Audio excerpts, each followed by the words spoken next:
So we're gonna talk about the recent, in my opinion, false flag of the Ebola virus in America. There have been studies. There have been cases where people have died. They've gotten the Ebola virus contracted from someone else that came to this country, and they transmitted it from person to person, and so have it.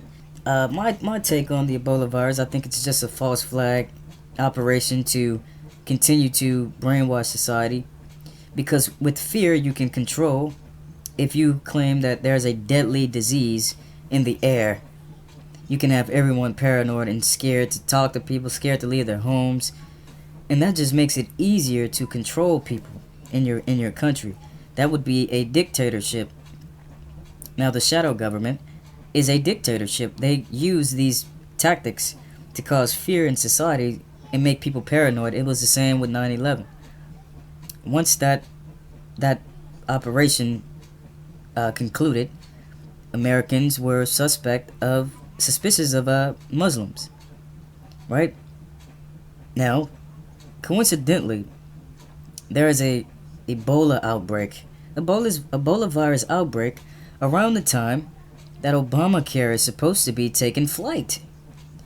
So anyone out there, you should really be focusing on Obamacare, because looking at the statistics, there are still millions of people uninsured. And when I say millions, I don't think that's 5 or 6 million people. That's in the double digits. If I'm not mistaken, I did a little research. There are 56 million people who are uninsured without Obamacare right now. So that's 56 million Americans who are uninsured. Now, that's an issue with poverty. The lower income households can't afford Obamacare, but it was supposed to be primarily for the lower class and the middle class. So when you tie that into situations like this, you ask, what is the agenda with that particular plan? Because you have Obamacare, and then you have a Ebola virus that roots out of somewhere.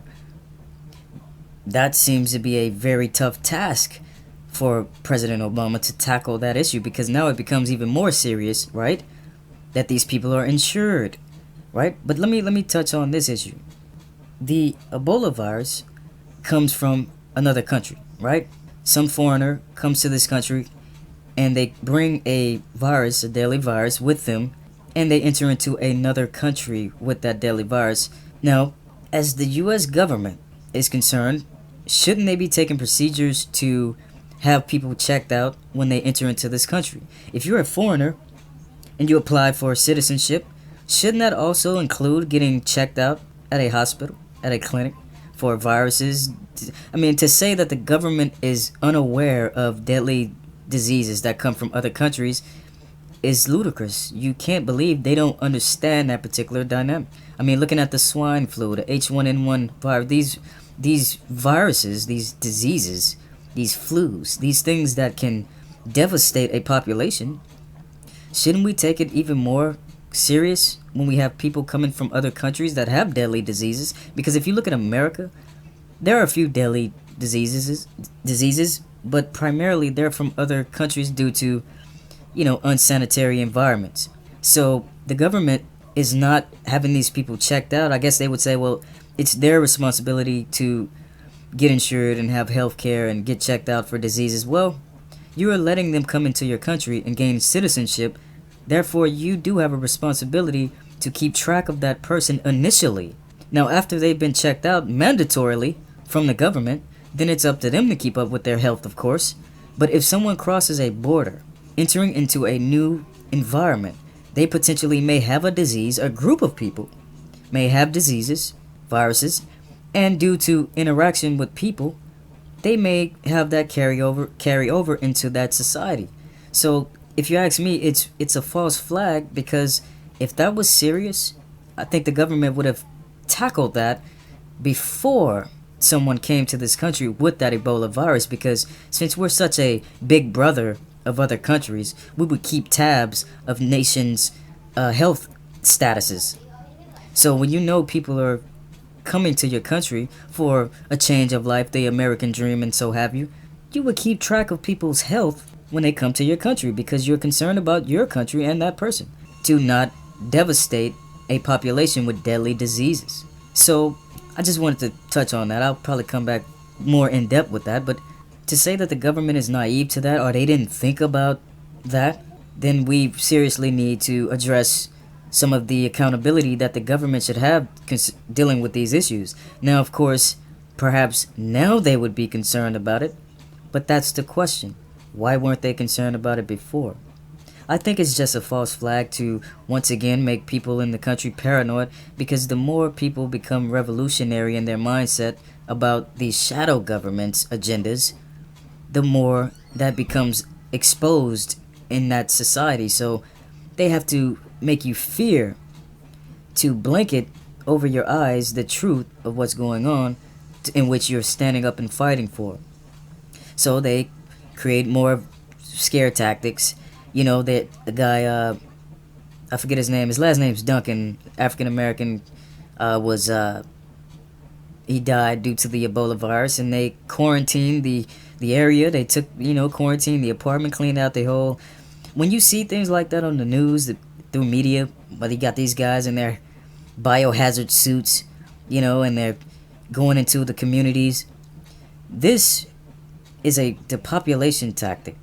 It's the same with the FEMA camps. We're gonna just round up people and throw them off into FEMA camps, and you do whatever we need to do with those people. Quarantining areas gives the sign of some type of Resident Evil type of reality, where you have zombies walking around infecting people, and we have to quarantine these neighborhoods because there are zombies out here, and we need to get rid of those zombies before they infect even more people. Can anyone tell me why the government allows people to come to this country from other countries and not have them checked out initially when they come to this country? Isn't it their responsibility to protect their country? Now, of course, that sounds bigoted and, ignorant to say that, what are you saying, that every foreigner that comes to this country has a disease? No, it's just a fact. It's a fact. It's common knowledge that other countries have deadly diseases because of unsanitary environments. So when people come to this country, they need to be checked out. If you have a disease, a deadly disease, unfortunately, you have to be quarantined and sent off and dealt with, evaluated, put on medicines or what have you. This is the responsibility of the nation to protect the nation. It has nothing to do about discrimination, stereotyping, profiling. It's just the reality that other countries have deadly diseases. And it's possible that people that come from other countries may have deadly diseases, viruses, that they carry over into that environment. This is just the truth. So to say that the government is not aware of that particular issue is absurd. So either that's the absurdity of them not being aware of that is the reality, or it's a false flag to continue the fear-mongering tactics used to keep people brainwashed under a dictatorship shadow government. I'll come back and talk about Obama